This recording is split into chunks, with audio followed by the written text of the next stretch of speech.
இந்த விழிப்பு துரியம் சமாதின்னு நான் சொல்லிட்டு இருக்கேன். நீங்க அதை பத்தி ஒரு சின்ன டெஃபினேஷன் சொல்லிடுறேன். அது என்ன அப்படின்னு, உள்ளுக்குள் இந்த கான்ஷியஸ் சாவரனிட்டி, ஆன்ம சுதந்திரம், உங்களுடைய கான்ஷியஸ் சாவரனிட்டியை ரீக்ளைம் பண்ணுங்க. அதுக்கான வழிதான் நான் சொல்றேன். நான் இந்த மாதிரிலாம் சாந்தமா பீஸ்ஃபுல்லா இருந்தா என் கேர்ள் ஃபிரெண்ட் என்ன விட்டு ஓடி போயிடும் சாமி. விட்டது தலைவலி, விட்டது தருதரம், நிம்மதியா இருங்கப்பா. நீங்க மெச்சூர்ட் ஆகும் பொழுது, நீங்க என்ன மெச்சூரிட்டி லெவலுக்கு ஃப்ரீக்வன்சிக்கு போறீங்களோ அந்த ஃப்ரீக்வன்சிக்குரிய உறவுகள் உங்களை சுத்தி தானாவே வருங்க. அந்த உறவுகளோட வாழுங்கயா. போதை தெளிஞ்சிட்டா இன்னும் நிஜ வாழ்க்கை வந்துருமேன்றதா நிஜ வாழ்க்கையில வராம இருக்காது திரும்ப குடிக்கிறது. அப்படி திரும்ப குடிக்கிறதுக்கு பணம் இல்லைன்னா அந்த செல்போனை எடுத்து நோண்டிட்டு, அதுவும் ஒரு விதமான போதை தானே. உங்களில் இருந்து உங்களை விலக்கி வைக்கும், உங்களை நீங்கள் மறந்து உங்கள் வாழ்க்கையை பற்றி உங்களுக்கு எந்த விதமான அவேர்னஸும் கான்சியஸ்னஸும் இல்லாமல் உங்களிலிருந்து உங்களை நகர்த்தி வைக்கும் எல்லாமே போதை தான். இந்த விழிப்பு துரியம் சமாதின்னு நான் சொல்லிட்டு இருக்கேன். நீங்க அதை பத்தி ஒரு சின்ன டெஃபினேஷன் சொல்லிடுறேன். அது என்ன அப்படின்னு, அதாவது உள்ளுக்குள்ள காலம் கடந்து நித்திய நிகழ்வுல இருப்பீங்க. கடந்த காலமோ எதிர்காலமோ நிகழ்காலமோ எதுவுமே பாதிக்காத, இது எதுவுமே இல்லாத நித்திய நிகழ்வு. இப்ப இருக்கிற இந்த நிகழ்வு, இந்த நித்திய நிகழ்வுல இருப்பீங்க. வெளியில நீங்க உபயோகப்படுத்துற இந்த மனம், உடல், இதை வச்சு செயல்படுறது எப்படின்னு பண்ணுவீங்கன்னா, ஒவ்வொரு வினாடியும் உங்கள் வாழ்க்கை என்பதை புரிந்து செயல்படுவீங்க.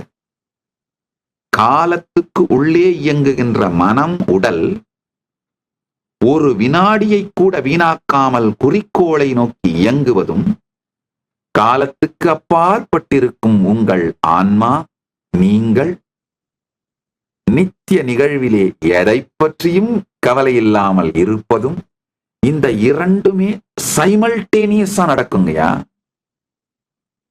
ஸ்ட்ரெஸ் இல்லாம 24 மணி நேரம் வேலை செய்வீங்க. 24 மணி நேரமுமே வெக்கேஷனாவே இருக்கும். அதுவே வெக்கேஷனா இருக்கும், அதுவே வேலையா இருக்கும், அதுவே இனிமையான என்டர்டெயின்மெண்டா இருக்கும், அதுவே வாழ்க்கையோட என்டர்டெயின்மெண்டா இருக்கும். அதுதான் என்லைட்டன்மெண்ட். என்டர்டெயின்மெண்ட்டும் என்டர்டெயின்மெண்ட்டும் ஒர்க்கும், உங்களுடைய தொழில், உறவுகள், வாழ்க்கை, வெக்கேஷன், இது எல்லாமும் ஒன்னா 24 மணி நேரமும் ஒரே மூட்ல இருக்கும். அதாங்க என்லைட்டன். வேலை தனி, வாழ்க்கை தனி, என்டர்டெயின்மெண்ட் தனி, என்ஜாய்மெண்ட் தனி, ஸ்ட்ரெஸ் ஒண்ணுமே இருக்காது. உள்ளுக்குள் இந்த கான்ஷியஸ் சாவரனிட்டி, ஆன்ம சுதந்திரம், உங்களுடைய கான்ஷியஸ் சாவரனிட்டியை ரீக்ளைம் பண்ணுங்க. அதுக்கான வழிதான் நான் சொல்றேன். உள்ளுக்குள்ளும் வெளியிலும் நடப்பவை அனைத்தையும் சாட்சியாக பாருங்கள். உள்ளுக்குள்ள கொந்தளிக்கும் போது உள்ளுக்குள்ளேயும் வார்த்தைகளை உபயோகப்படுத்தாதீங்க, வெளியிலையும் வார்த்தைகளை உபயோகப்படுத்தாதீங்க. ஒரு 10 நாள் தான் அந்த மனப்பழக்கம் வர்றதுக்கு ஸ்ட்ரகிள் பண்ணுவீங்க. ஆனா வந்துருச்சுன்னு வச்சுக்கோங்க, முடிஞ்சது. உங்களுக்கும் அது பழக்கமாயிடும். சாட்சியா இருக்கிறது உங்களை சுத்தி இருக்கவங்களுக்கும் பழக்கமாயிடும். நீங்க இப்படிதான் இருக்க போறீங்கன்னு.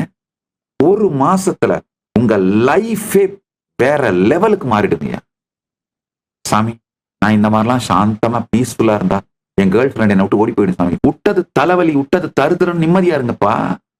நீங்க மெச்சூர்ட் ஆகும் பொழுது, நீங்க என்ன மெச்சூரிட்டி லெவலுக்கு ஃப்ரீக்வன்சிக்கு போறீங்களோ அந்த ஃப்ரீக்வன்சிக்குரிய உறவுகள் உங்களை சுத்தி தானாவே வருங்க. அந்த உறவுகளோட வாழுங்கயா. இந்த old environment, old people, old ஃப்ரீக்வன்சியில நீங்க கட்டமைத்த ஈகோ சிஸ்டம், அது உடையட்டுங்கய்யா. அதுல இருந்து வெளியில வாங்க. இந்த பரமசாந்த நிலை, முழுமையான சாட்சி நிலை, பரம சாட்சி நிலை, பரம சித் நிலை, இந்த சமாதி பழகுங்கள். பழக பழக பழக உங்களுடைய ஓல்டு என்விரான்மெண்ட் உங்களுக்கே டேஸ்டா இருக்காதுங்க. டிராப் ஆக ஆரம்பிச்சிடும். ரொம்ப எம்டியா இருக்கு. அந்த பழைய பார்ட்டி, பழைய ஃப்ரெண்ட்ஸ் எல்லாம் போலித்தனமா இருக்கும். அது உங்களுக்கே டேஸ்ட் இருக்காது. என்ன அதையே பேசுறது, அதே தண்ணி அடிச்சுட்டு, அதே புலம்பிக்கிட்டு, அதே வீரா பேசிட்டு அப்படியே உருண்டுறது. திரும்ப காலையில எழுந்திரிச்சு திரும்ப போதை தெளிஞ்சிட்டா இன்னும் நிஜ வாழ்க்கை வந்துருமேன்றதா நிஜ வாழ்க்கையில வராம இருக்காத திரும்ப குடிக்கிறது. அப்படி திரும்ப குடிக்கிறதுக்கு பணம் இல்லைன்னா அந்த செல்போனை எடுத்து நோண்டிட்டு, அதுவும் ஒரு விதமான போதை தானே. உங்களில் இருந்து உங்களை விலக்கி வைக்கும், உங்களை நீங்கள் மறந்து உங்கள் வாழ்க்கையை பற்றி உங்களுக்கு எந்த விதமான அவேர்னஸும் கான்சியஸ்னஸும் இல்லாமல் உங்களிலிருந்து உங்களை நகர்த்தி வைக்கும் எல்லாமே போதை தான்.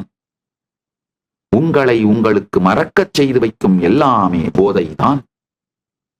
டிப்ரெஷனே ஒரு விதமான போதை தாங்க. ஏன் நீங்க ஃபெயிலியர்னு உங்களை நீங்களே ஜஸ்டிஃபை பண்ணிட்டு அந்த ஜஸ்டிபிகேஷனுக்கு உலகத்துல இருக்க அத்தனை பேரையும் பழி போட்டு அதை நீங்களே திரும்ப திரும்ப சொல்லிக்கிறதால நம்ப ஆரம்பிச்சதுதான் டிப்ரெஷன். வேற ஒண்ணும் இல்லை. நிஜமான பிரச்சனைகள் வந்தா டிப்ரெஷன் தானா காணாம போயிடும். ஒருத்தன் டிப்ரெஷன்ல இருக்கான்னா அருமையான ட்ரீட்மெண்ட் இருக்கு. அவனுக்கு நிஜமான பிரச்சனைகளை கொடுங்க, டிப்ரெஷன்ல வெளியில வந்துருவான். அவனை ரீஇன்வென்ட் பண்ணிப்பான். நிஜமான பிரச்சனைகள் இல்லாததுனால மனத்தால போலித்தனமா கற்பனையான பிரச்சனைகளை எல்லாம் உருவாக்கிக்கிட்டு அதை ஸ்ட்ராங்கா நம்பி, இதுல ஒரு கொடுமை என்னன்னா டிப்ரெஷனை நார்மலைஸ் பண்றது மட்டும் இல்லாம இப்ப ஜென்சி அதை ஒரு சேக்ரடா மாத்துறாங்க. அப்ப என்ன ஆகுதுன்னா, உங்களுக்கு டிப்ரெஷன் வந்தா எல்லாரும் உங்களுக்கு அட்டென்ஷன் கொடுப்பாங்கன்னு நீங்க நம்ப ஆரம்பிச்ச உடனே டிப்ரெஷனை தண்ணி ஊத்தி மட்டும் இல்ல, உரம் போட்டு வளர்க்க ஆரம்பிச்சிடுறீங்க. நீங்க டிப்ரெஷன்ல இருந்து டிப்ரெஷனுக்கு மெடிசன் எடுத்துக்கிட்டு அப்படியே உங்க வாழ்க்கை கழிஞ்சா யாருக்கு வருமானமோ அவங்க டிப்ரெஷனை ஒரு சேக்ரடான ஒரு விஷயமா மாத்தி உங்களை மூளை செலவு பண்ணிட்டு இருக்காங்க.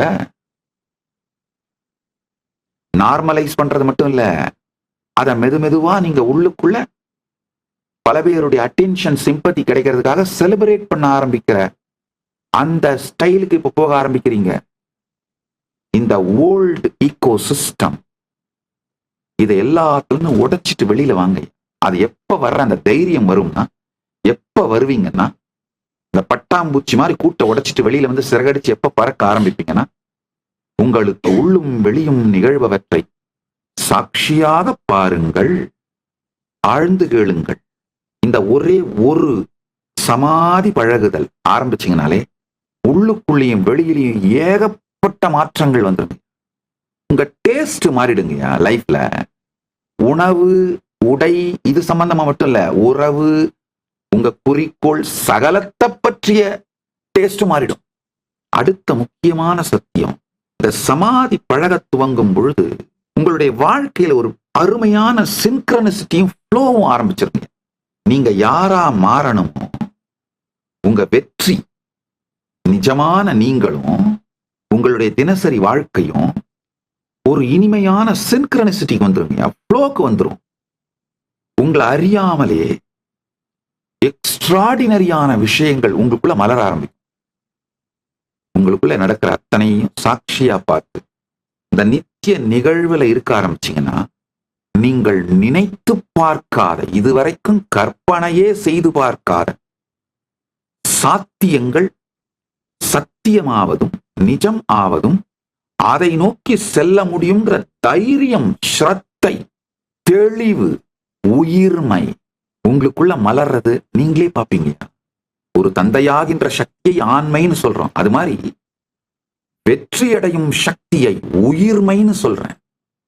வெறும் ஒரு பெண்ணை கர்ப்பமாக்குகின்ற சக்தி மட்டும் ஆண்மை கிடையாது. ஒரு நல்ல தந்தையாகின்ற சக்தி தான் ஆண்மை. நம்ம எல்லாம் நிறைய நல்ல தாய் பற்றி பேசுறோம், நல்ல தந்தை பற்றி யாருமே பேச மாட்டேங்க. ஒரு பையன், ஏமா உன் புருஷன்கிட்ட சொல்லி வை, ரொம்ப என் ரூட்ல கிராஸ் பண்ணிட்டே இருக்கான் அப்படின்னா வயசு 14. ஏமா நான் எங்க போற வர என் ஃப்ரெண்ட்ஸு கிட்டலாம் தொடர்ந்து பேசி என்னை கண்காணிச்சுட்டே இருக்கிறான், சொல்லி வை, வயசு 18. ஏமா எப்படித்தான் போய் இந்த ஆளை போய் கல்யாணம் பண்ணிட்டு நீ குடுத்தனம் பண்றியோ, பையனுக்கு வயசு 21. ஏமா என்னதான் இருந்தாலும் உழைச்சி நம்மளுக்கெல்லாம் சோறு போட்டுறாரு இல்லம்மா, பையனுக்கு வயசு 28. மா அந்த கஷ்டத்திலையும் அந்த வறுமையிலையும் நம்மளால முடிஞ்சதை திரட்டி என்னவோ பண்ணி நம்மளையெல்லாம் கரை தேத்திட்டாரு இல்லம்மா, பையனுக்கு வயசு 45. ஐ மிஸ் யூப்பா, பையனுக்கு வயசு 50. நல்லா புரிஞ்சுக்கோங்க, வாழ்க்கையில பல நேரத்துல நமக்குள்ள நாம மெச்சூர்டா இல்லாம இருக்கிறதுனால வெளியில இருக்கிற உறவுகளை பற்றி வச்சிருக்கிற பார்வைகள் எல்லாம் போலியானவை. அந்த பார்வையெல்லாம் ரிஜிடானது, உண்மை சத்தியத்தின் மீது ஸ்தாபிக்கப்பட்டது கிடையாதுங்கய்யா. அதனால உங்களுக்குள்ள இருக்கிறது அத்தனை, உள்ள இருக்கிறது வெளியில இருக்கிறது அத்தனை சாட்சியாக பார்க்க துவங்கினால் உங்களை அறியாத பெரிய சத்தியங்கள் முதிர்ச்சி இதெல்லாம் மலர துவங்குங்க. ஒரு நல்ல தகப்பனாக மாறுவதுதான் ஆண்மை, வெற்றியை அடைவதுதான் உயிர்மை. உயிரோட இருக்கிறவன்லாம் உயிர்மை உடையவன் இல்லைங்கயா. ஆனாய் பிறந்தவன் எல்லாம் ஆண்மை உடையவனும் அல்ல, உயிரோடு இருப்பவன் எல்லாம் உயிர்மை உடையவனும் அல்ல. உயிரை உயிர்ப்பித்து இகமும் பரமும் முழுமை காண்பதே உயிர்மை. உங்களுக்கு உள்ளேயும் வெளியிலையும் நடக்கிறத சாட்சியா பார்க்க ஆரம்பிச்சீங்கன்னா வெளி உலகத்தில் கூட எவ்வாறு செயல்பட வேண்டும் உங்க டேஸ்ட் மாறுறதுனால வர முதிர்ச்சியினாலேயே மிக தெளிவான சரியான முடிவுகள் எடுக்க ஆரம்பிப்பீங்கயா. பயம் கரைஞ்சு போயிடும். ஐயா, நீங்க எல்லாருமே பாத்தீங்கன்னா எண்ட்லெஸ் டிஸ்ட்ராக்ஷனை சுகம்னு நினைக்கிறீங்க, பயத்தை பாதுகாப்புன்னு நினைக்கிறீங்க. கிடையாது. பயத்தால் ஒரு நாளும் பாதுகாப்பு வருவதில்லை. எண்ட்லெஸ் டிஸ்ட்ராக்ஷன்ஸ் சுகமும் கிடையாது.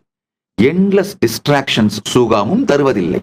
சாட்சியா பார்க்கும் பொழுது வருகின்ற தெளிந்த புத்திதான் எதிர்கால வாழ்க்கைக்கு மிகப்பெரிய பாதுகாப்பு. மீண்டும் ஒருமுறை கதவை திற, காற்று வரட்டும். பகவான் ஸ்ரீ நித்யானந்த பரமசிவம் அருளும் சிறப்பு நீரலை சத்சங்கம்.